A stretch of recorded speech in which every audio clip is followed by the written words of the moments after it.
wonder if we cut out the folks who are like making the things beautifully, Yeah. right? Whatever we deem to be beautiful. If we lose that artfulness of the product and it's straight from consumer to manufacturer, and the only like feedback loop is between those two entities, what does that do to like the quality of goods, to the design of those goods, to what happens to like design in general, right? And then if we take ourselves further out and project that even further out, does that even mean that like we need shoe designers or industrial designers or architects? And there's this other like super weird thread that starts to pop in with like how AI is being used in design. So you can now imagine you don't even need a Nike anymore. You just need a manufacturer who has a good stronghold on AI tools, who understands what their consumers want and can sell things at a really, really low rate, direct to consumer. Could you imagine like prompting, you know, a chat GPT for sneakers? Yeah, yeah. Not to make this an AI conversation, you know, I hate that, but.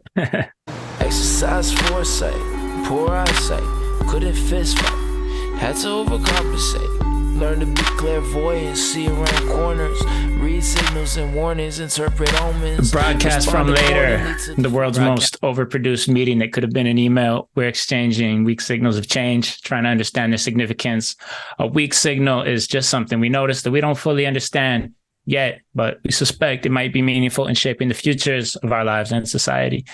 A weak signal is an event, an idea, an issue, or some other emergent development. At From Later, we're always gathering these weak signals and trying to make sense of what it is that is changing in our world. And on these broadcasts, we give a glimpse of an early part of that process, that widening divergence, the first opening angle in the double diamond. We're generating ideas about the future and showing you what it sounds like when you're trying to understand something you don't know anything about. It is structured like show and tell. A few of us each bring in a signal we've noticed. The rest of us do not know what that item is in advance. Collectively, we're trying to make sense of it and speculate on where it might lead. If you're listening and you feel lost and you don't understand what we're talking about, it's not a problem. Neither do we. That's the whole point of the show. It's literally the newest stuff we know about. If you're listening and you like this and you think it's a good practice to practice, I encourage you to formalize something like it with your friends or colleagues. Plus, let us know, like, subscribe, comment. Otherwise, get at us with your feedback. Tell us who you think should join us on these conversations, because I don't know anything. Everybody's just trying to figure it out as we go. Today on the Vroom call, we have myself, Robert Bolton, our producer, Jeremy Glenn. Sydney Allen Ash is here. Hi, Sid. Hi. Radha Mistry is here. Hi, Radha. Hello. And back again is John the Jethro Jenkins Nichols. Hi, that is so ridiculous. You did it to yourself, my friend. I didn't know it was going to be an actual pseudonym that I'm using. You know, I mean, people will quote me and say John the Jethro Jenkins Nichols on like the LA Times. And it's like, come on, man. Legit. Like, you know, they shouldn't have followed me there. You know what I mean? Like, you can leave that on Twitter. Okay, we could separate. John Nichols is here. Thank you. The Jethro Jenkins on Twitter. What's up? Hi. How's it going? What's new? I have a question that's not about how I'm doing. John, do you know Pablo Torre? Yeah, we were talking about him in a group chat recently because it was his podcast he does now. Yeah, why you ask? I'm super interested in it, and I think that there's so few people that are making sports media that's like kind of made like cultural criticism, like social stories, you know, that kind of thing. And it's like not super inside baseball. And I like found him somehow over the summer and just had never really like seen his stuff before. And I've been kind of following the podcast a little bit. And then I was like, who do I know that knows this person? And then I found that you knew him, or you at least had been interacting with him in some way. Yeah, we interviewed him on our pod actually before he went over to Meadowlark. I think it's Meadowlark. But yeah, like he's a capital J journalist. Like the dude is like, he loves writing. He loves the research. He loves the process. Yeah. So this is the only way that he would do a podcast. Yeah. You know what I mean? Yeah. So yeah, I was wondering how he would do it, but I think this is an interesting way of talking about sports that isn't like hella sportsy. It like makes sports feel bigger than just people putting a ball in a hole, you know, or like running, 100 yards, you get a touchdown or whatever, you know what I'm saying? So yeah, I mean, that's like the kind of sports writing that like I want to do and the type of sports writing that I wish existed more frequently, it situates sports in real life as opposed to being sports in this vacuum that's like over there. When it's like sports is like one of our oldest social institutions. So why are we not like discussing it in the same way we discuss like politics or religion or media or whatever else, you know? People are intentionally trying to separate sports from like politics and stuff like that. They want that to be their like thing. Like people, like when athletes will speak out, shut up and dribble was like something that somebody actually said about LeBron, you feel me? So, but I think like, you know, things like this are beneficial, showing, you know, how much sports really affect the, you know, culture as a whole. You know what I mean? These, like a lot of like Muhammad Ali and like what LeBron does, you know what I'm saying, has a lot, it's pretty important outside of just basketball, you know what I'm saying, what they're doing within the society and culture. So yeah, totally. People sleep on Kareem, by the way, on that regard. And he's a wonderful writer too, bro. Right? Yeah. He's a great writer. Yeah. But I mean, I think he's kind of like, as he's gotten older, definitely on the conservative side in some ways. Yeah, but, you can see it's like, damn, Kareem, you was not that dude. You know? Yeah. But I respect just the way that he's become like a serious intellectual out of a career in sports. And I just find him to be like the polymath of like, and not quite our time, but just before. It's like, he's one of the most interesting people. Like this guy was like friends with Bruce Lee and fought him in a movie, and you know, is he's like the Copernicus of basketball, right? Yeah, you know what I mean? Man. Anyway, Sid, when are we getting Toenails, Revenge of the Jocks? Maybe in January for Radha and John. I make this show for Seattle Athletics. It's a running brand. Make this show called Toenails, which I describe as like a podcast about running and also not about running. And it kind of does what we're just talking about, like situating running and sport culture in like kind of the broader, you know, real world, like immersing it in like the messy reality of like actual life, and asking kind of like historical questions and like questioning the myths that are associated with sport that we just like have held for so long and have never really like dug into, like why do these exist?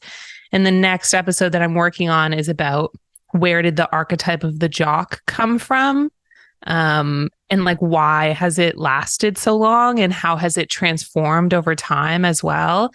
And there's lots of like kind of racial and class narratives within the archetype of the jock that have also transformed over time. It's actually like quite a confusing archetype, like what it says about us and how we view athletes and what we think athletes are for us, you know? But yeah, it's just a lot of research, a lot of like history research. So maybe January it'll come out. That sounds fire. Thank you.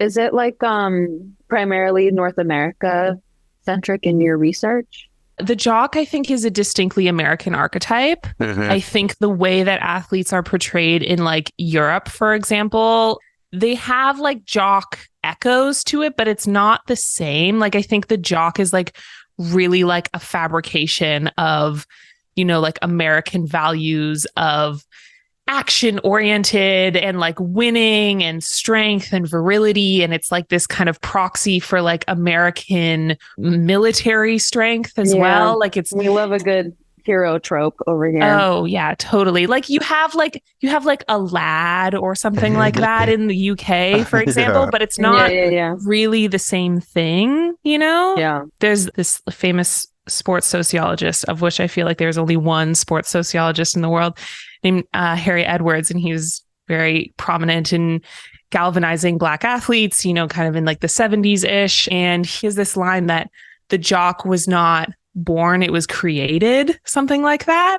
And he specifically writes about Black athletes. And I think that that is particularly true for Black athletes. But I think that it's interesting to think about the jock like as it has evolved over time. Like when you think of a jock in like the 60s, like think of like Greece or something, you know, like the jock then versus who is the jock now. And that's like, it's a different person. And what does that mean? Yeah. I was just curious because I'm thinking of like, you know, like wrestlers in India or like sumo wrestling in Japan. And like, that's so completely the opposite of what we would, consider an athlete by maybe like an American perspective. Yeah. But there is skill there. There is training. There is like an entire, commitment to a discipline that takes over your life in a really kind of significant and compelling way. I just think it's kind of interesting to see like how that evolves from region to region. Does martial arts in general kind of break the jock? Like is this sort of a different category than typical sport because it is both like military and art? It's like it's a very unique thing in the world. Well, it depends like where the people practicing martial arts are, you know? Yeah. Like if you have like martial artists in the States or in Canada, it doesn't necessarily have the same historical and social kind of weight that it holds in other cultures. Right. It is also a really interesting thing kind of like where martial arts meets MMA meets boxing, and the like boxing in particular has its own specific history within the States as like the first integrated sport. And like the actual kind of like stage for like race wars, you know, still happening. Mm-hmm. Deontay Wilder versus Fury race war. That was, you know, totally still happening, you know. So, but MMA, like particularly like the UFC, kind of borrowed some of the tropes of boxing and creating its like narratives and its marketing and the kind of like the storytelling associated with the sport and the entertainment, like as opposed to being more of like martial arts could be seen as military, could be seen as pure sport, you know, but like when you get into like how martial arts gets translated into MMA and then UFC, you have something that's closer to boxing in its entertainment value, you know? Yeah. How the fighters like promote themselves and, you know, setting up the arguments and the weigh-ins and all that type of stuff. Yeah. It's more the entertainment side than just like the art of the sport itself. You know what I mean? Yeah, exactly. You know, you said it was created, right? But have athletes started to like purposely depict that stereotype? Because I remember as a person that played basketball growing up and all that stuff, right? Yeah. There were people who would hide what they were interested in. Yeah. As athletes, because that wasn't, I didn't necessarily do that, but I had friends that would like, you know, would hide certain interests they had to live up to what they thought they were supposed to be as an athlete. You know what I mean? Yeah, totally. It's really interesting because like the jock is something different than just athletes, right? Like the jock is like this kind of like character, right? And it's not real. Like that's also the thing to emphasize is that like we don't have athletes who are only purely interested in sport. They have other interests, you know, they like books and video games and cooking and whatever else they're into, right? Just like you have people who are like, you know, intellectuals or creatives or artists or, you know, whatever they are. And they also are interested in sport, right? But like the jock is like a narrative. It's like an archetype. And I totally agree with you, John, that it's like, there's this desire to conform to the archetype, or there's this social pressure to conform to the archetype because of what you mentioned earlier, like, you know, someone saying shut up and dribble when you express your full humanity.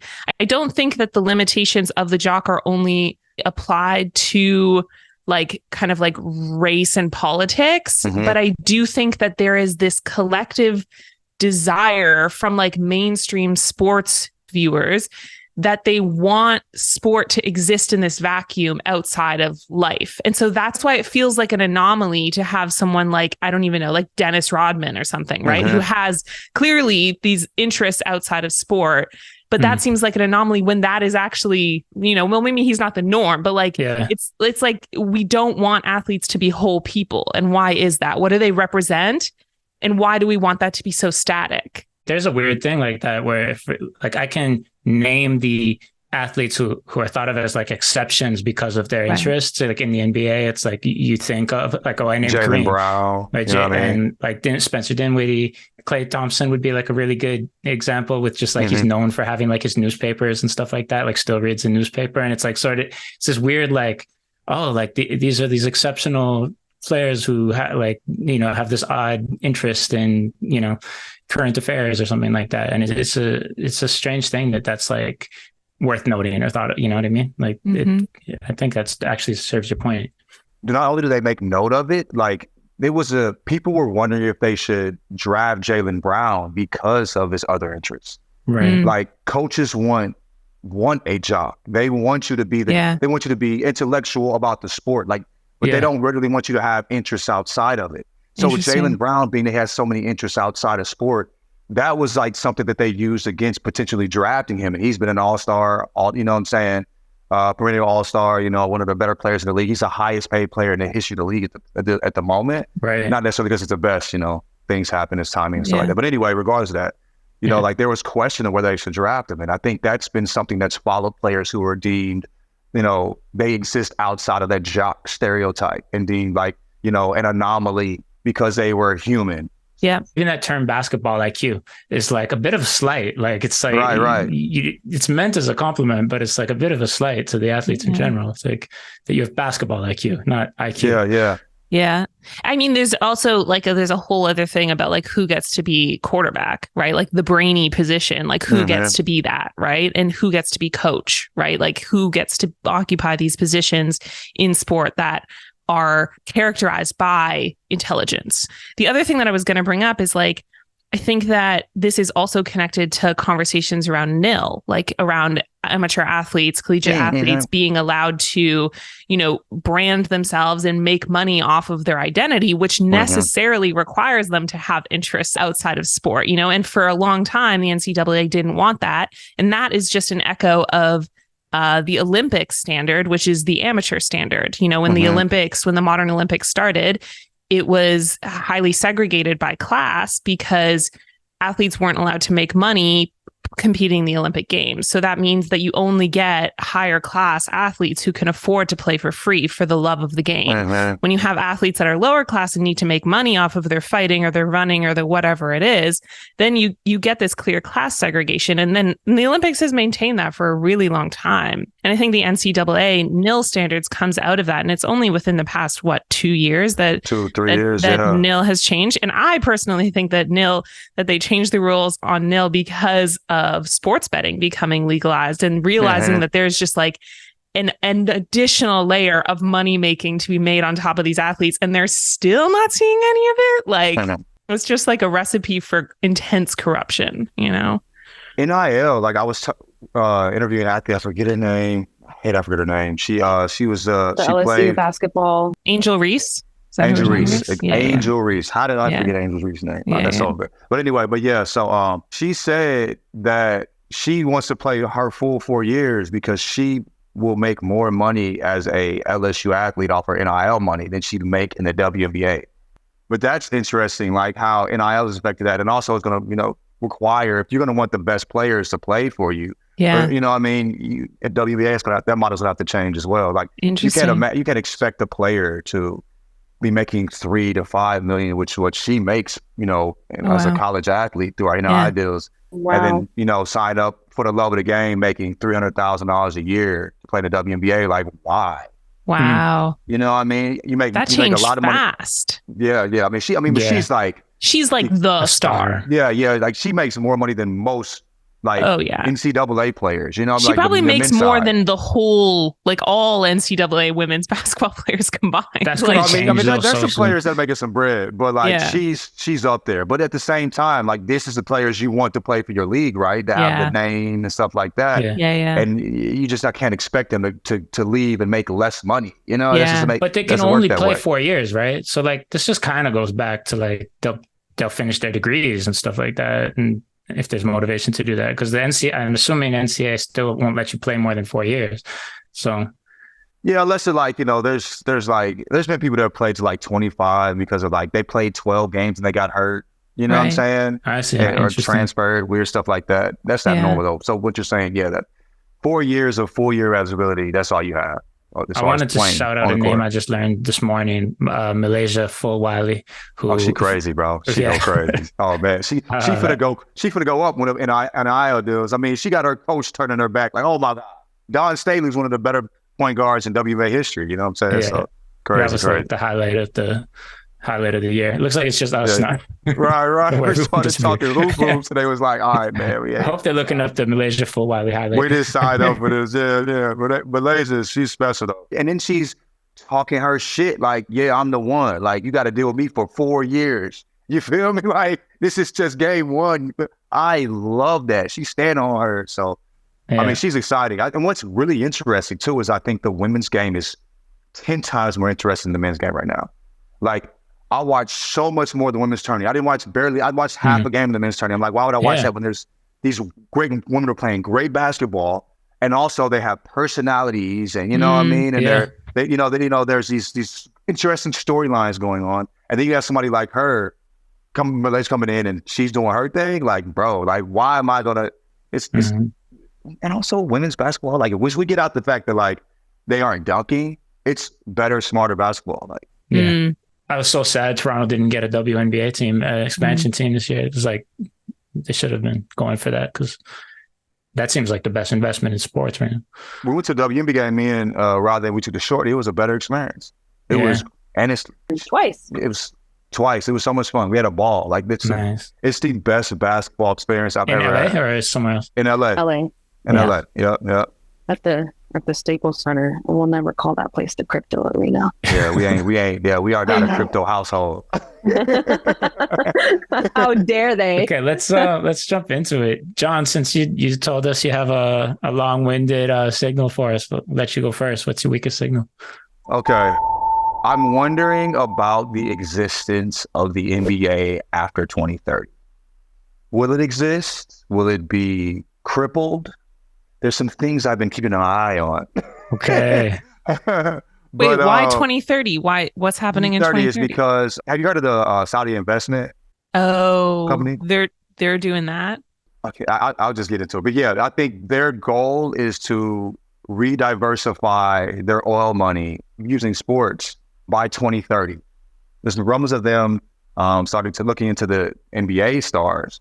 And I think what makes the NBA great also makes them pretty weak when it comes to fighting against the Saudi investment fund. So I'm going to give you like some background. Like, there are more international players in the NBA than ever before. I believe the number is between like 120 and 140. The last 5 MVPs have been international players. 2 players vying for the best player in the NBA, Giannis and Joker, are international players. Luka Doncic, it looks like he's the future of the NBA and the best rookie we've seen since LeBron. I don't know if y'all have heard of Victor Wembanyama. He's like putting up Shaq numbers. He's the best. He's incredible, but he's an international player, and the NBA is becoming increasingly global. You know what I mean? So what does that mean for the NBA? Well, the NBA has increased its efforts globally, broadcasting in 50 different languages. And according to CNBC, 200 countries will be watching the NBA now. So but the global interest has increased because it's becoming more international, right? The world is increasingly global, obviously. The bigger stars in the NBA are the most recognizable domestically and globally when it comes to sports. Everybody knows LeBron James. Everybody knows Giannis. You don't really know NFL or baseball stars that are that popular. Like, the biggest player in baseball, there's a player for the Angels, Trout, they said might be the greatest of all time. I could be sitting next to him at Applebee's and not know who he is. You know what I mean? Like, and also NFL players wear helmets, so you don't really know who they are unless they date Taylor Swift. Unless Taylor Swift pulls up to the game and makes you, 10 times more popular and valuable all of a sudden. So yeah. And also, a single player can affect the game more than any other sport. Teams they'll tank. Like, the people were trying to lose as many games as possible in order to put themselves in position to get Victor Wembanyama. Like, it was like the Victor Wembanyama sweepstakes relied on you being a very, very bad team so you could get a high draft pick and get Victor. You know what I mean? So that's how important a player is to a single franchise. So it's more important than any other sport. So These stars are bigger than teams, to the point where if a player leaves, you'll follow that player. Like, people have like all of LeBron's jerseys because he was bigger than the Cavs, bigger than the Heat. And I won't say he's bigger than the Lakers, but there'll be a lot of people that leave when he leaves the Lakers and follow him wherever he goes if he doesn't retire there. So the Saudi investment fund, I'm throwing enormous amounts of money at these, like, the biggest stars in sports, in hopes that their fans follow the stars to the leagues they're creating, locally to them. So they have money in F1, boxing. We saw the Francis Ngannou fight and Fury fight was locally in Saudi, and they made more money than they ever made in any fight prior to that. Also, the PGA thing, right? Is that happening? PGA, yes. They crippled the PGA, and that's not a team sport. But I think basketball is closer to that, being that the stars are so important. Where it almost feels like you're rooting for an individual player. You know what I'm saying? Not the actual team. They have the FIFA World Cup too, don't they? No one else bid on it. I think they tried to buy it. Yeah. You know what I'm saying? But like they are buying the biggest stars to put in their Saudi league, and they're throwing like 500 million like a year at certain players. They offered Tiger Woods $1 billion. They offered Rory McIlroy in golf like 800 million, and they said no. Unfathomable. Right?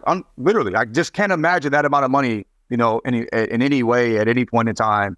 You know, anyway, so they're offering like crazy amounts of money. The way that like domestically we've been fighting against it, like they were saying, you know, hey, this Saudi money is dirty money, or historically this the brand that is the PGA means so much, and you're messing up your legacy. But being that basketball's players, most popular players, are international, I don't think they'll be as disillusioned about like the cleanliness of, you know, American dollars, because these are dollars ain't clean, you know what I'm saying? Or will be as connected to, you know, what the legacy means. They're here to make bread. Like the best basketball player in the NBA is Joker, you know what I'm saying?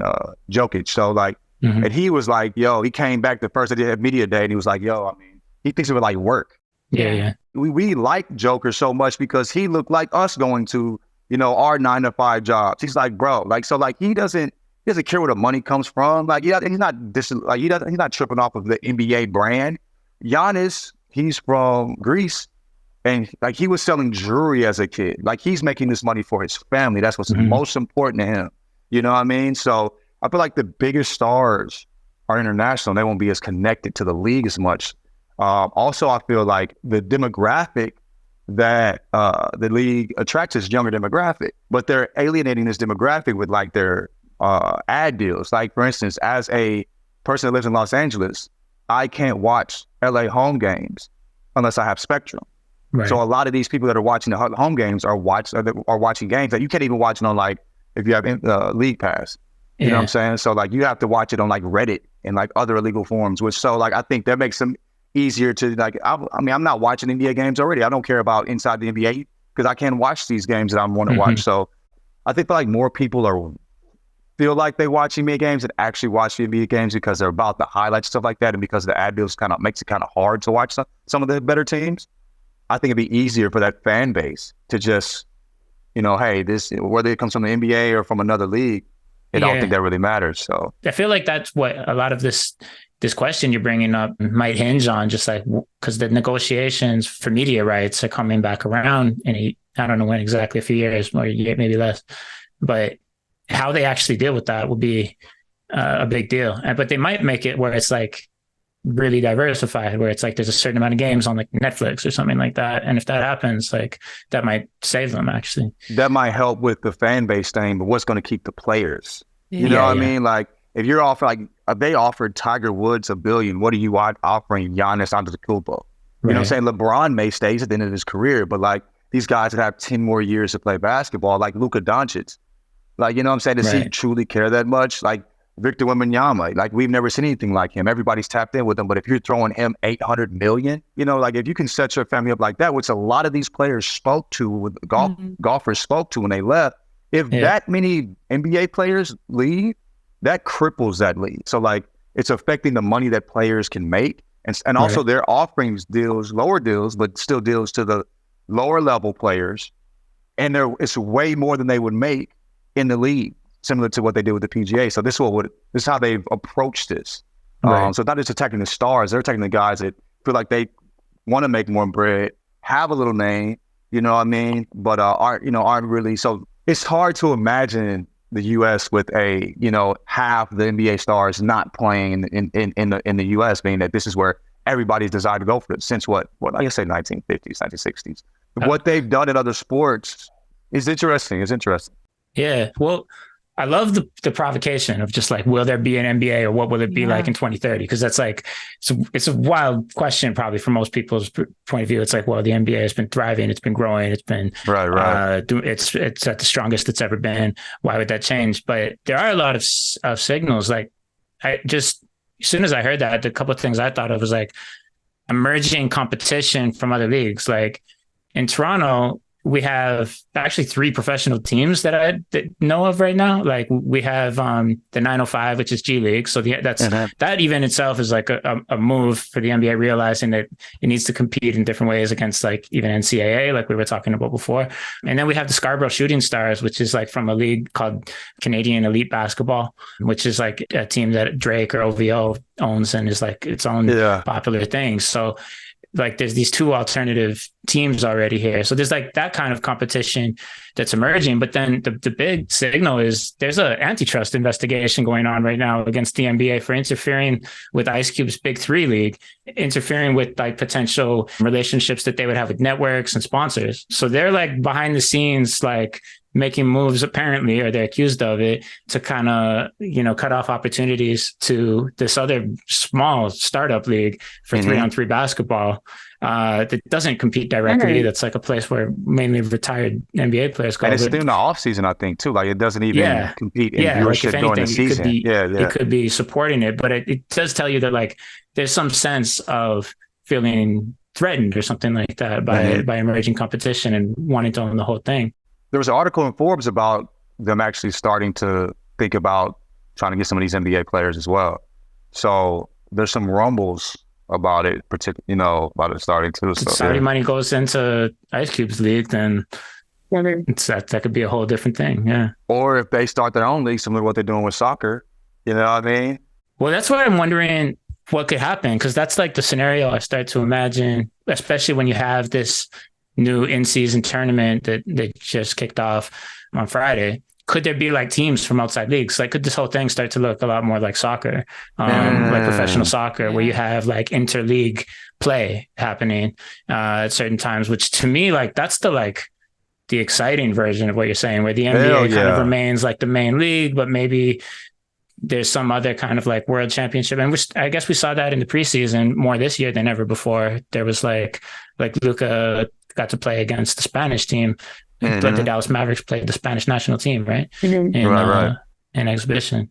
I've been following basketball too closely lately. As someone who's like not very close in the basketball world, one of the things when John was talking to me about this like yesterday was like, I wonder how much it starts to affect pop culture. Because I remember being a kid and like living in LA and having the Lakers at a time when it was like, Kobe and Shaq and like all these like really big superstar players. And you saw kids with like a Kobe shirt on or like a poster of Kobe in their lockers, or like you see paint, now of course we see like murals of Kobe all over LA, but there is something about the way they dress, the way they, the music they like, all of these other influences that they have on pop culture, and like younger generations who want to follow these people that they really admire as heroes. So I'm wondering that like there's 2 pieces. One is the culture piece. The other is the like, are we going to have kids here growing up being like, I want to be a basketball player? Like, what's the trickle down effect of sports in elementary school and middle school and high school and college when we no longer see ourselves in these players, right? When it's folks who are coming from overseas to play in a league to just get the job done and go back home. And we don't think of ourselves as like, oh, I could be insert basketball player that I don't know, right?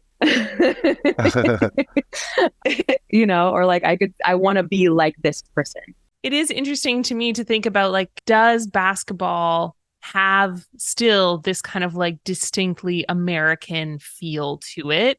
Does that still exist? Like, I don't really know. Do I think about NBA and I think about America? Like, no, I think about the NFL and I think about America, That like shield is like an American flag, that NFL shield. So there's like already something, and I think it's partially what you highlighted, that the major players, like for, a few years now have been coming from, outside, and they've been changing the landscape of what's possible. So yeah, this is really such a fascinating signal you've brought in. Like, I'm just really, the thing that I'm thinking about is like the appetite for an international type of basketball. Like, is that there? Do we have the capacity in this country to like stomach that, I don't know if we have the capacity. I don't know if our age does. I think maybe the younger age group probably would. But what's interesting to me is like, the tournaments that were the international tournaments that have gone on the last two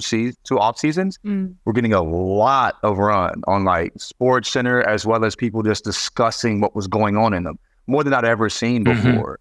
And so that was really interesting to me. It was like, wow, I'm seeing way more highlights from, also because a lot of the really good players are, you know, international, they were playing for their home teams. You know what I'm saying? They're going back and pulling up and playing for them. And so we're seeing Giannis versus Luka in the summer, you know, like, and they're about dropping 50 points in games. So like, it was, it was getting much more attention than normal. So there might be, it's probably a younger demographic for sure though.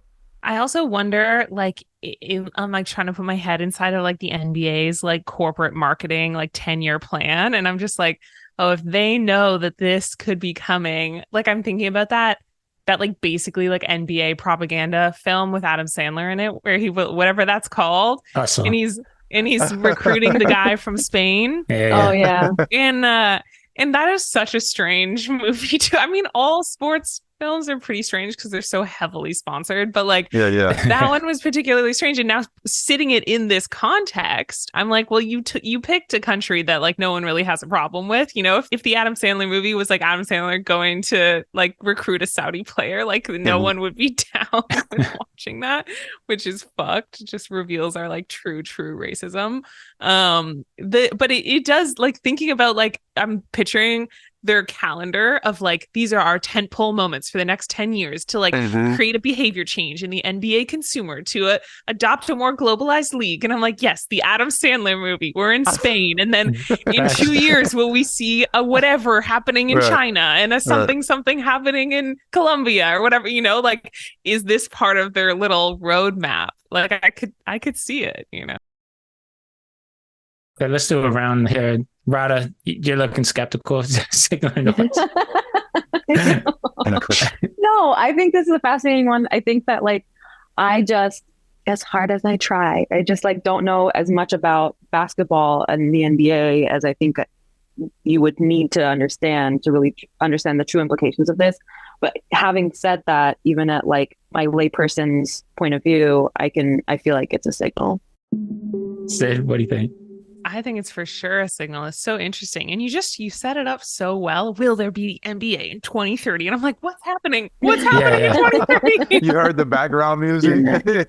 But I think it's a signal. The other thing that we haven't even talked about really is about, I mean, you did touch on it in your preface, but like, is like that this is just another example of like the sports washing that's going on, you know, globally. And you did bring that up. Like we talked about golf and all of this, and they're trying to clean their money through all of these things. But like that's also just it's like becoming more and more aggressive, the sports washing is, you know, it's not just like, oh, we're going to put our logo on a jersey. It's like, no, we're making our league, you know, right. We're not investing in a team. We're starting an entire league, taking all the biggest players. Thing. Right. Yeah. It's like it's a much more aggressive step, you know. But the thing, I think to me it's a signal of like, hopefully, optimistically, the changing landscape of sport culture in America that from my perspective has been in like a chokehold for like 70 years, you know, or like maybe 50, 60 years. It's just been in this like kind of chokehold. And like the way that you framed the signal and like introducing, you know, whether it's a new league, whether it's more sharing, you know, in games and exchange of games, like between different leagues, or whether it's more players go over there, I don't know. But it's interesting. Hopefully a signal of like the NBA being an example of like what a globalized sport culture could look like coming from America. I like it. I agree with Sid too on how you presented it. That might be like notes for future formats of presenting these. Like start with a provocation, then give us the supporting signals. I like the way you presented it for sure. I think as far as the provocation, I don't see the NBA actually falling from its current spot. I think it's so well run and has been that they'll probably find ways to just expand, and like that money will go into the NBA, and it probably will become more international. I like the soccer scenario. It makes me want to go learn more about how that all works and like what the dynamics of that are. But I don't see it being, we'll see. That they do seem threatened. So it's like, it's a matter of how the NBA kind of handles all this. But I think there's a whole bunch of signals here representing like a transformation of professional basketball and of that league. So it's definitely a signal to me. And then the other issue I have is when you when you brought it up at the beginning and you started talking about all these the future of baskall is in Europe. The future of basketball is just north of you. Okay. I don't know if you were watching the FIBA World Cup. All right, brother. You know, good luck with that, dog. You know what I'm saying? There. And J. Cole's carrying that team on his back. You didn't mention Shea Gilgeous-Alexander for some reason. Yeah, but I'm going to send you a documentary by Ryan Sadoud called True North about Canadian basketball. I'll watch it. I'll watch it. At the elite high school level. I might find some inspiration. Yeah. But yeah, signal. Radha, what's your weakest signal? Mine's set up a little differently. I don't have a provocation, but it started because I saw this video on YouTube and it was put out by our Children's Trust, which is like an Oregon-based law firm representing, and it's had 2 different trials where it's represented youth in cases dealing with climate change, where they're suing like a state or they're suing a particular government department. So the video was of this 14-year-old girl, and she's representing a cohort of 14. And the case is called Navahine F versus Hawaii's Department of Transportation. The case is basically that the youth plaintiffs claim that their state's Department of Transportation operation of a transportation system has resulted in high levels of greenhouse gas emissions, and that violates their state's constitutional rights. It causes them significant harm. It impacts their ability to, what she says is, quote, live healthful lives in Hawaii now and into the future, end quote. The youth seek to ensure that the Hawaii DOT steps up to meet the state legislature's goal to decarbonize Hawaii's economy and achieve a zero emissions economy by 2045. So this isn't the first case of it. There was a case brought in Montana where a group of students sued the state of Montana for a similar thing, to say that the ways that Montana has been operating in the fight against climate change and climate rehabilitation is neglectful and essentially causes harm to their future and their ability to thrive in the future. And they won that case. So I think there are a few different things here. One, they're children. The age of these children bringing these cases to high courts in the US and actually being able to put together really, really effective cases, to me feels a little bit novel. I know that we have like, the youth protest and they go up in arms and they have, historically we've had sit-ins and like with wars against Vietnam and stuff like that. But with climate change, this feels like something new, where it's like governments haven't been able to do this, where our legislators aren't able to do this. And kids as young as 13, 14, 15 years old are really starting to understand that the climate is in danger and that their futures are in danger and that they need to be bringing this at a policy level. Now, the ruling in Montana, the judge declared 2 Montana laws unconstitutional, but, it's a Republican-led state. And so just the ruling doesn't necessarily dictate that new policy measures will be put into place, but it feels like it's a step in the right direction, where we're starting to say that what the grownups in our country are doing is not enough. And I think we're starting to see an emerging generation of policymakers and activists who are really trying to, what happens to our planet. We've seen this in gun control measures, right? Mm-hmm. We're seeing, young representatives being elected into office, but with climate change, these 2 instances felt like some of the first that actually went beyond, what you might deem to be kind of like activism to one where it really feels like it's starting to be effective in a policy consideration. Mm-hmm. This is super dope. Yeah, I think it's awesome. And it was like, the video was, I'll send you guys a link. It was just, it's wild that it's like kids have to fight for their right to the planet. That's what I was thinking. Yeah. Which, like, as a mom, to me is like heartbreaking, and also I'm really proud of the next generation. But like, and our kid's only 2, but yeah, it's like a really interesting place to be watching that as a parent. Yeah. That's just anecdotally, I always remember this like mock election that we had in school when I was like 14, and that the Green Party won. And it was like, by far the minority party in the real election that was happening. Yeah. And I always remember that. And it's like always it always made me think like, we should just lower the voting age, because Literally, young people are actually like way less nonsense than adults in terms of the actual choices they're making and what matters. I don't know. I said laugh, but I believe that for real. Like, I think the voting age should be way lower. Well, I interpreted what you said as like lower the upper range, like just so like there's a after maximum. 60, you can't vote anymore. Yeah. That's why I laugh, because that's what I interpreted. Let's have children and senior citizens vote only, and cut the middle out. cut out 30 to 65 cannot vote.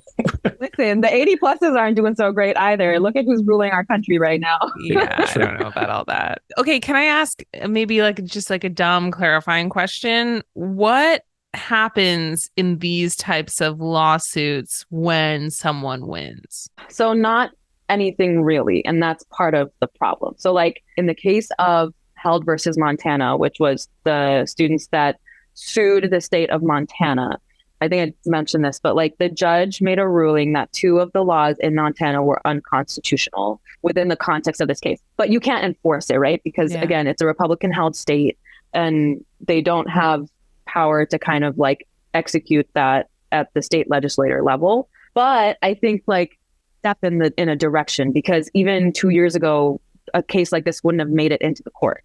Okay. Right. And I think like to me, that feels like a really big win to even have a case like this come into court to be and seen as like a legitimate case. And part of it is the way that our Youth Trust is learning how to position cases like this. It's an Oregon-based firm. And I wonder if another part of it is like what we're seeing at a global scale with the impacts of climate change. I mean, we have mosquitoes in LA now, and we did not have that when I was growing up. So like you're starting to see the very real impacts of changes in biodiversity and climate. I mean, summer here this year felt like I was living in New Orleans. It was weird as hell. Okay, I feel I'm kind of in a cynical week, so I'm sorry in advance. Is there a way of reading that the cases like these, because I've seen this one and then I've seen the Montana one and maybe like a couple of others. Yeah. Is there a way of reading this where courts or legislators or government are seeing, the kids suing a state as kind of like an exhaust valve? Like, oh, let them blow off steam. They'll make a big deal. It'll be a big PR thing. They'll feel like they did something. Let them play over there because it's over there and they're not going to make it over here.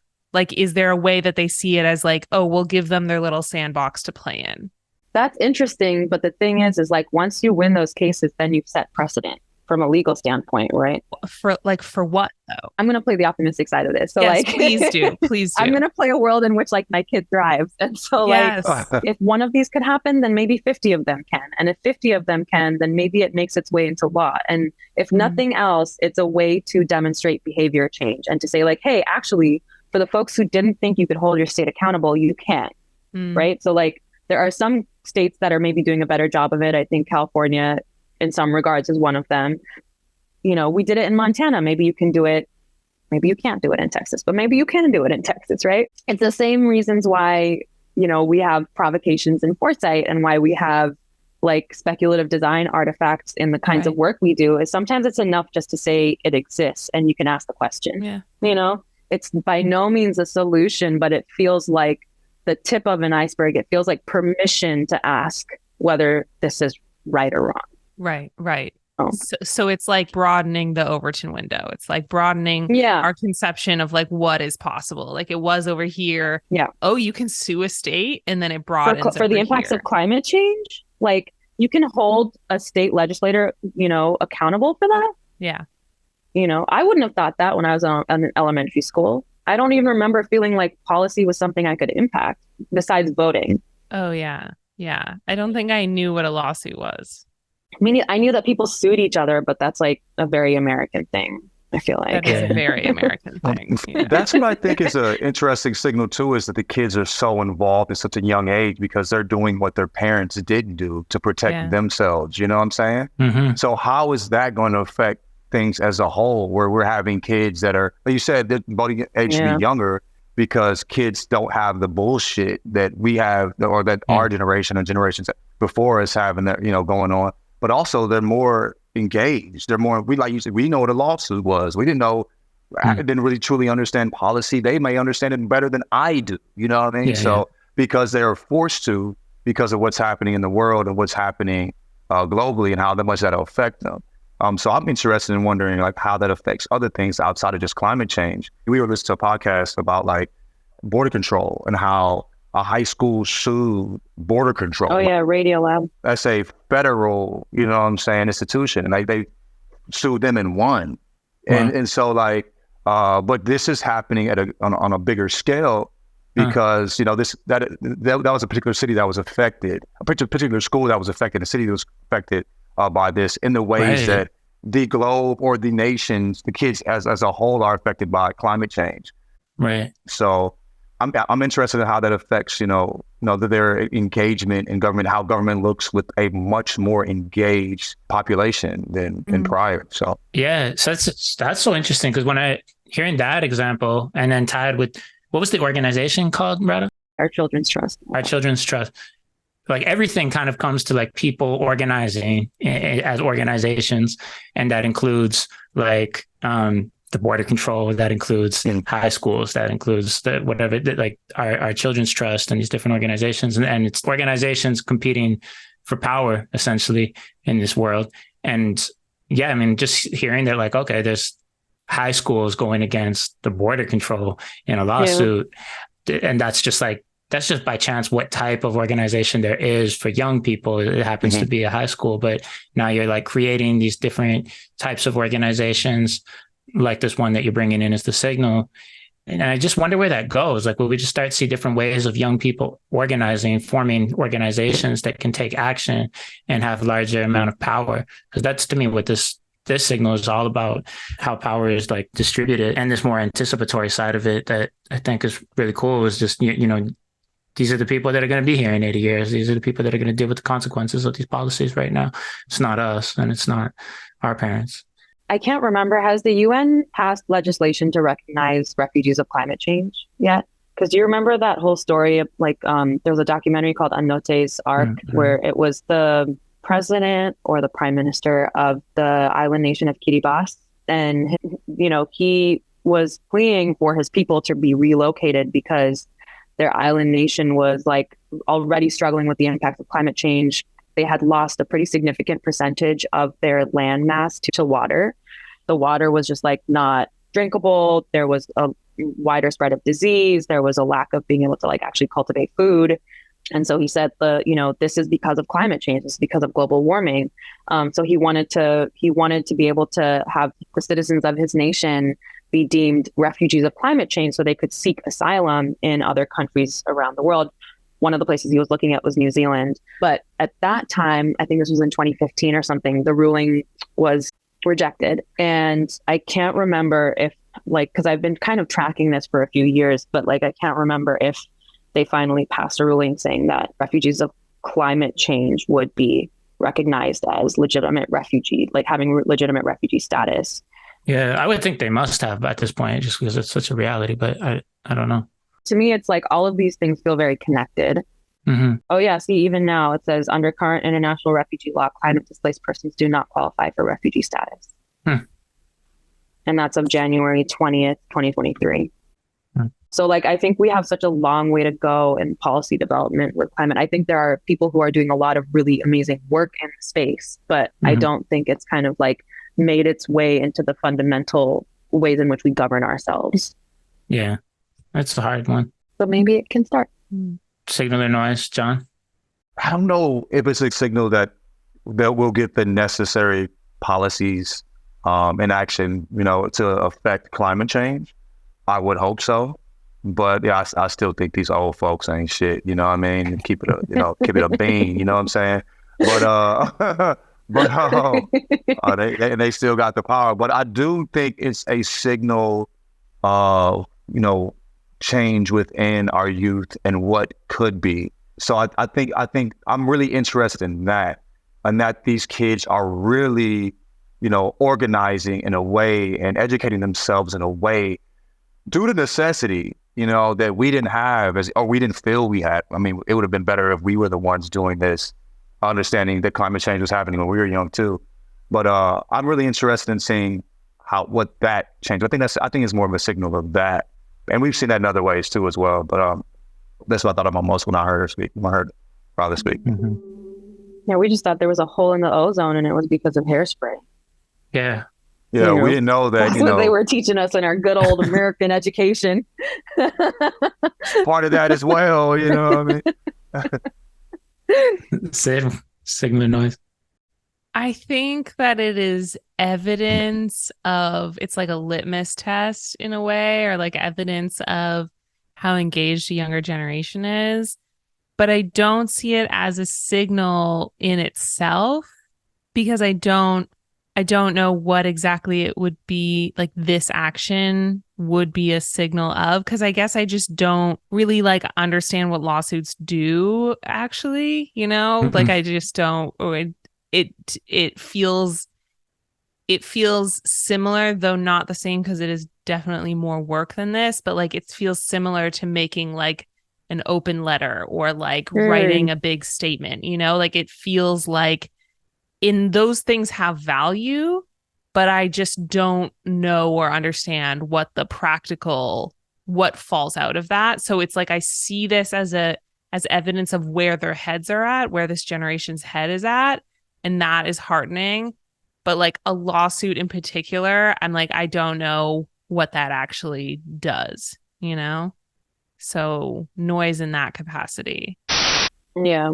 I think it'll be interesting to see the ruling with the Hawaii Department of Transportation, because it's like a very specific body. Yeah, right. Where they might have to change the way they operate, what their finance structures are, right? In a like very, very focused way. So that's the one that felt more interesting to me, because yeah, it's one thing to say like, hey, you get a slap on the wrist, these laws are unconstitutional. Yeah. It's another thing to say like, actually, you might need to reorganize the way you're operating and hold yourself accountable to the 2045 milestone to be carbon neutral or whatever, right? That's true. That's actually a really good point, that it like when applied to a more specific body, that actually like it kind of narrows the range of actions that could come out of it. Like when you sue a whole state, it's like, well, what do you do about that? You know? But like a Department of Transportation has like a much more narrow purview, and therefore potentially more pressure to act, because it's more obvious what they would act on. Yeah. You know? Yeah, that's a good point. Maybe that's why the Border Patrol actually worked. Yeah. Because like they had to change how they operated within that city. Yeah. So like they just didn't win, and it was like it's like they won, and the Border Patrol had to maneuver differently. Had to leave. Mm-hmm. Yeah. Right. Yeah. For sure. This is a signal for me. I mean, again, the things that stick out for me is partly just like these types of organizations of young people again, and the fact that it does feel kind of like precise, or I mean, there's this phrase that keeps coming up on broadcast from later, acupunctural strategy. It's an architecture term, so I'm sure Radha knows. The idea that like very small pinpoint gestures can make a large influence on healing and something in these cases. So the fact that they are these very targeted gestures at particular institutions, like from one small organization to one specific, larger, more powerful organization, it means something to me. So I think it fits really well as like a faint or a weak signal with a lot of potential. And then I just love the side of it of like, in general, getting people to see like really young people make a lot of sense and should have more power in general in these types of conversations. And I think that's just as important for people that age to recognize as people our age and older. So that's a signal for me. Sid, what's your weakest signal? Okay, so my signal is the growing popularity of what is called group buying, or OEM shopping, which is original equipment manufacturer shopping. And these are two things that are happening a lot in China, amongst like kind of, it seems like young people, a lot of young people doing it. But then also there's this whole other demographic of kind of like 30 to 50-year-old moms that seem to be really into this. And basically what I understand from reading just a couple articles, so I really don't know what I'm talking about, but because of like severe economic pressures, people are trying to figure out how to have the nice things that they want, but like pay much, much less for them. So original equipment manufacturer shopping is when the consumer kind of cuts out the retailer and goes directly to the manufacturer that's making the Dior bag that they want or whatever it might be. And Totally. there's whole apps that are very popular and have been around for a while, but it seems like, I mean, based on the articles I'm reading, that they're rising in popularity. So the one that seems to be like quite prominent is called Pinduoduo. And that is a group shopping site where people can kind of have this collective communal shopping experience. They go on, they look at the things that they want, and they kind of indicate their interest and then buy it together. One person buys it and then distributes it for the whole group. Previously, it seems like in past years, like, 2018, 2019, this was more limited to like food products and other things that like whole apartment buildings would buy together, or like all these people who live in a certain kind of like geographic area. There'd be one person who's known as the community leader who would poll everybody and be like, hey, there's a deal on whatever it is. There's a deal on butter. We're going to buy, this much butter, who wants in, and then everyone chips in their money. That person organizes with the manufacturer, gets it all shipped to their place, and then distributes it accordingly. And the thing that is interesting about this one is just like, it's a completely different shopping experience than what we have here. The closest analog is like when one of your homies has a Costco card and you're like, yo, we're going to Costco and we're all gonna go. I was like, this is giving Costco. Get in the van. You want 32 things of toilet paper? Yeah, you do.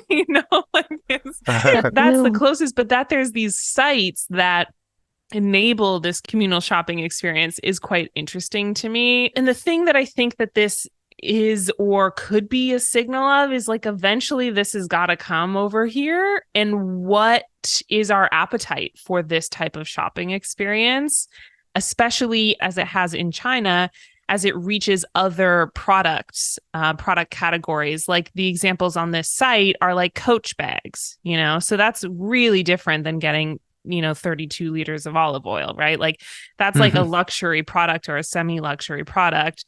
And, here, because of our like intense obsession with individualism, would we be happy with collectively buying, like 100 Coach bags with us and our whole neighborhood, and then everyone has these, I'm sure it's more nuanced than that, and we maybe buy different colors and styles and whatever, but like it'll eventually come here. Just like I feel like this shopping trends always kind of just like flow geographically, and especially with like the growing influence of China on kind of world like retail and product trends and technology trends.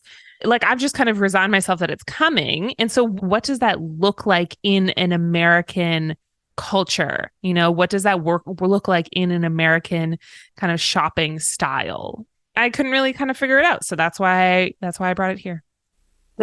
I'm just like skimming the article, and there's a line that's like, so it's a new lifestyle approach, which refers to living an elegant life, even at the cost of going broke. But the paragraph below it is so interesting to me, where it's like, the trend involves cutting back on everyday expenses so that money is available to splurge more on luxuries.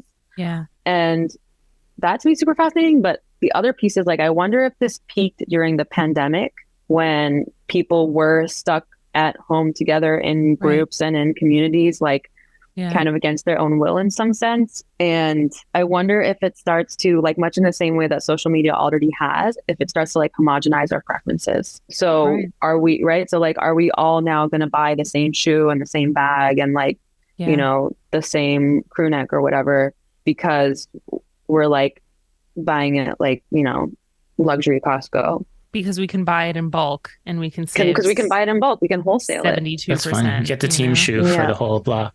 Yeah. Do you start having these like little micro, like micro kingdom-ish kind of places where like there, everyone kind of has the same type of brands and the same types of like accessories and amenities, and so there's even a more like hyper regionalization by cluster of consumer spending, like just dependent on who the community what manufacturers the community leader has access to. Like this person's got links at Coach and at Zara and at Dior, so that's what the whole neighborhood's rocking now. Well, like, dude, you know what I'm saying? It's just, can you imagine though? It's like, it's wild to me. I mean, I think the economic piece is also really interesting, because I couldn't imagine it being in neighborhoods that, from a socioeconomic perspective, are a little bit more affluent. Yeah. And so I wonder what that starts to do. But like, I mean, we saw this during the the pandemic with like asking people to wear masks, right? Yeah. Like people were like, oh, it's a mark against my, my individual rights and liberties to freedom and whatever, right? So I think that we have such an individualistic society, and Sid, you made this point already, but like, I don't know if people would be willing.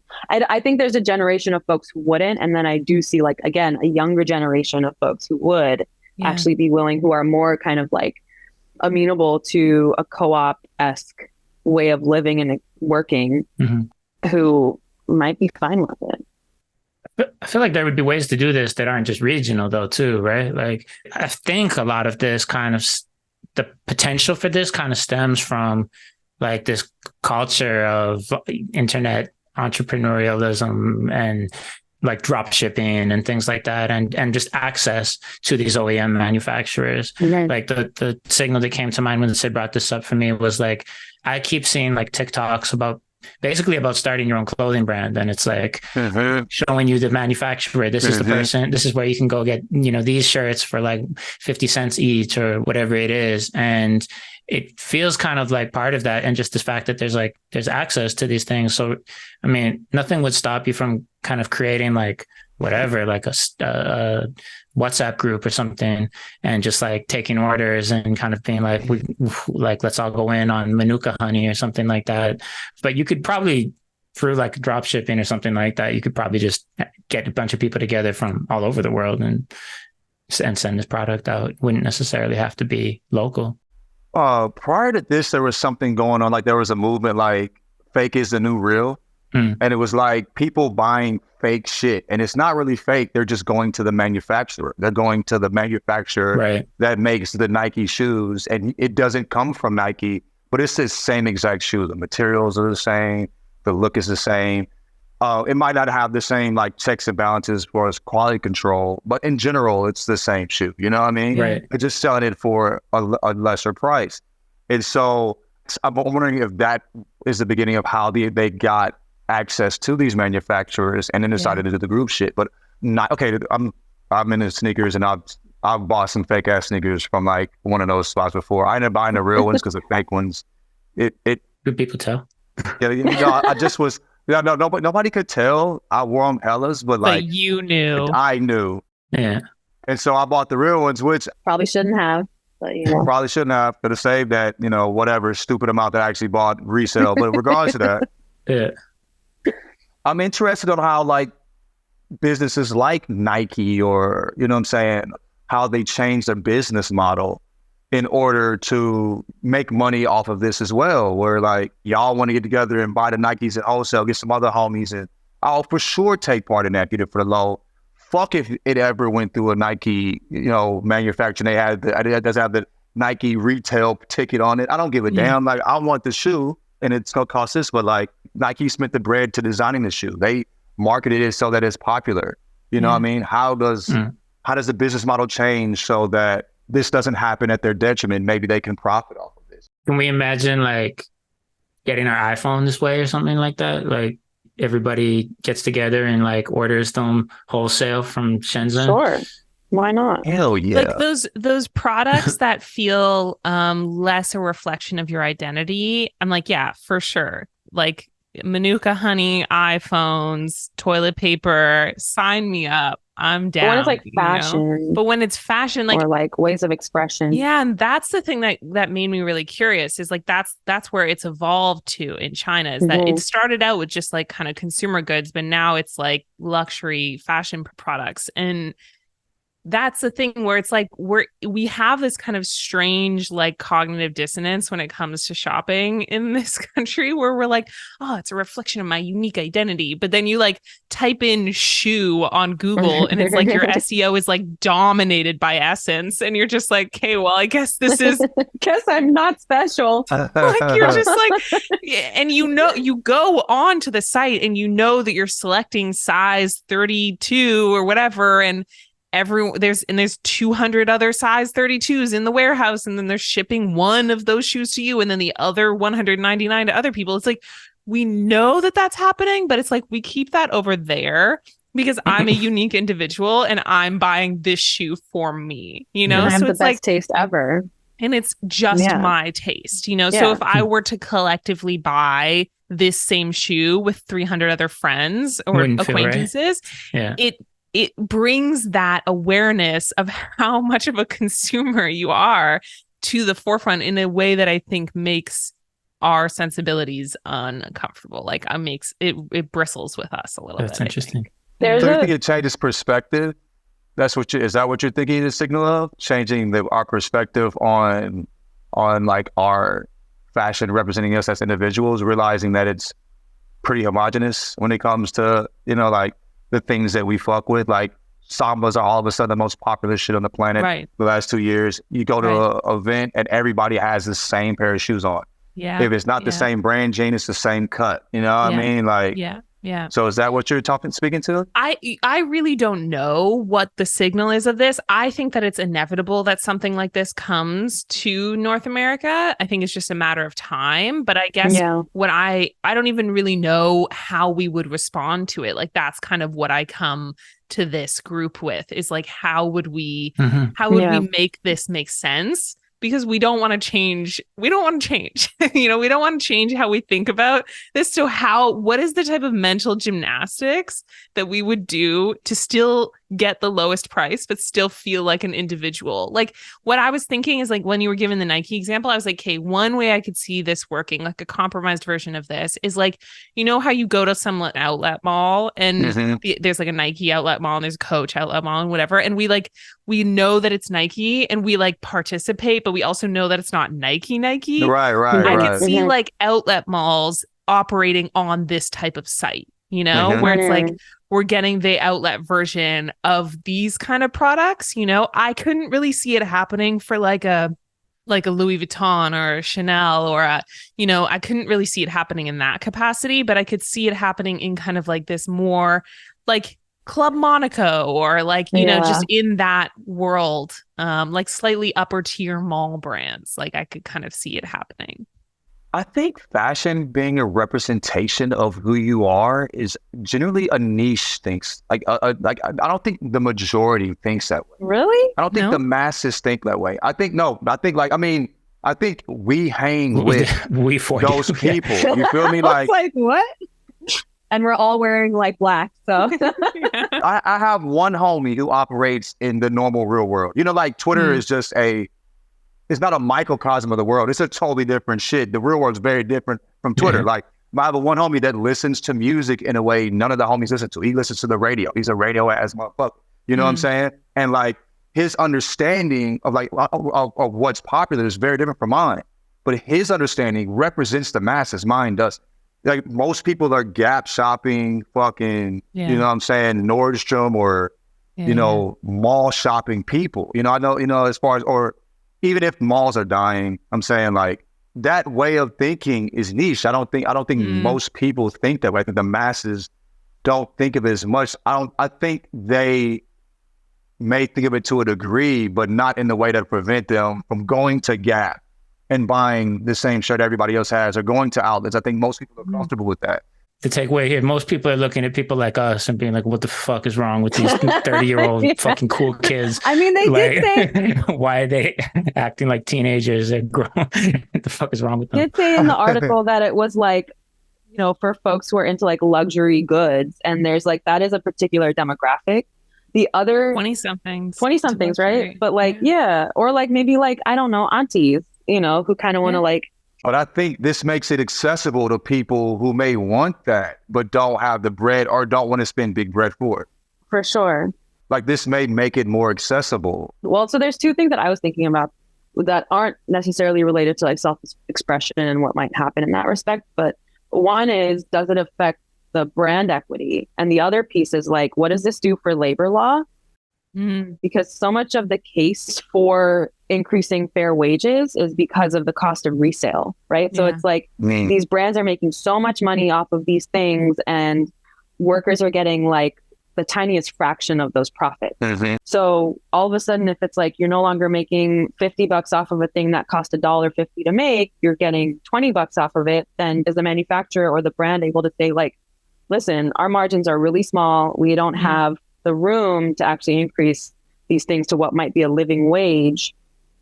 And does it then help to kind of advance the case of the manufacturer or the employer, maybe like in a more somber respect?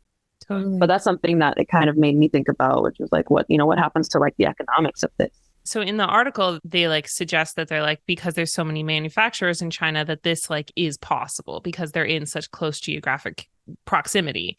But if this were happening in the States, it wouldn't necessarily be the case because not a lot of our goods are made here. Mm-hmm. And so, what I was thinking as you were talking about like labor law and about kind of like just like living wages that people who work in manufacturing plants make or don't make in this situation was like, does the geographic proximity between the consumer and the manufacturer in China, does that impact their psyche being like, oh, they're just over there, like they should get paid the same? Like if I feel some type of connection to these people because they're near me and they're like me and whatever, like it's more localized and versus like if it happened in the US, like that wouldn't happen. It's not like a local artisan, No, it's like actually it's really far away. Yeah, it's really not that perspective at all. Like, is there some part of this where like cutting out the retailer benefits the manufacturer as well as benefiting the consumer? Like because the retailer is taking less of a cut and it's just the manufacturer. Is that just like really wishful thinking, That's hard to imagine. I'm going to bring in like maybe an architectural equivalency where we now have these straight like developer contractor teams who are building in places like Los Angeles, and they've cut the architect out of the process. What that has lent itself to, and it's not everywhere, but like is like these really boxy developments that are like have no character. They optimize cost per square foot. They are, in some respects affordable, and you still get the 3-bed, 3-bathrooms, rooftop views, things like that. But it's lost the craftsmanship and like intentionally designed elements of things. And I wonder if we cut out the folks who are like making the things beautifully, right? Whatever we deem to be beautiful, if we lose that artfulness of the product and it's straight from consumer to manufacturer, and the only like feedback loop is between those two entities, what does that do to like the quality of goods, to the design of those goods, to what happens to like design in general, right? And then if we take ourselves further out and project that even further out, does that even mean that like we need shoe designers or industrial designers or architects? And there's this other like super weird thread that starts to pop in with like how AI is being used in design. So you can now imagine you don't even need a Nike anymore. You just need a manufacturer who has a good stronghold on AI tools, who understands what their consumers want and can sell things at a really, really low rate. Direct to consumer. Could you imagine like prompting, a chat GPT for sneakers? Yeah. Not to make this an AI conversation, I hate that, but I guess like the difference here is like partly it seems like the way that these group shopping sites are playing out in China is people want a specific product. They want the Dior bag, they want the Zara pants, they want the whatever it is from that particular brand. And so they use these sites to get access to that label, like literal, just like label. And so it's less about having a nondescript product, like, oh, I want a shoe that looks like this. And it's more like a Canal Street kind of vibe, like, oh, I want this thing, But then it's even different from Canal Street because it's like these are actually made at some of the Canal Street stuff is probably made at the same fucking plants, but like this, like at least this article verifies that like some of these products are being made at the same manufacturer. You're just like, it's not a sub quality good. It's basically the same quality. It seems like maybe there's little changes, but it's basically the same quality. So like, I think that there is still in this phenomena, there's still such a consciousness of the label and of the designer that it needs to retain that brand connection. The vision for the product is originally coming from the brand and then going to the manufacturer. And then these consumers are circumventing the retailer, which would be the next traditional step. So there is still, I don't think that I wouldn't really say like, Zara or Gap have like a designer's vision, in that. I wouldn't really like comparing them, Right. comparing like a Zara to like a Zara designer to like what an architect does. Like I just like wouldn't really put them in the same category, but for some brands, I think that is more applicable. So like for like a high-end luxury brand, for like a Louis Vuitton or something. Yeah. I think for me, like what I'm interested in here is like what happens to craft. And like, I mean, my endless question when it comes to shopping behaviors and like kind of supply chain is like always kind of related to like an awareness of sustainability too. I was like, oh, is there anything like more sustainable about this? Like maybe it goes through one less like shipping line or something like that. It doesn't go to the retailer and then to the consumer. It goes straight to the consumer. I don't know.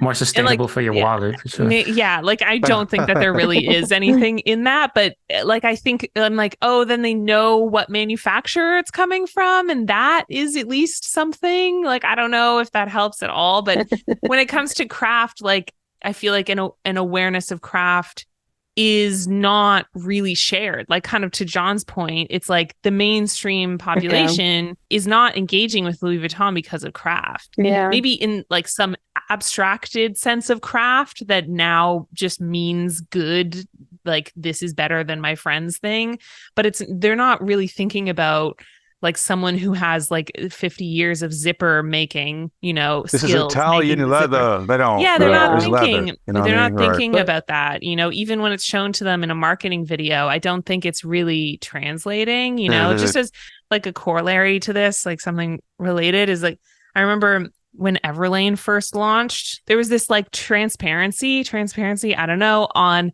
their supply chain. And in that, I inferred a type of craft, like kind of related. Like at least I have an awareness that there are different pieces and they are coming together to make a whole jean, But then over time they lost that as well. But it like I would say that they probably lost it because they realized that their consumer doesn't really give a fuck about that, So I don't know. Craft is valuable, but maybe to a small population. Signal or noise.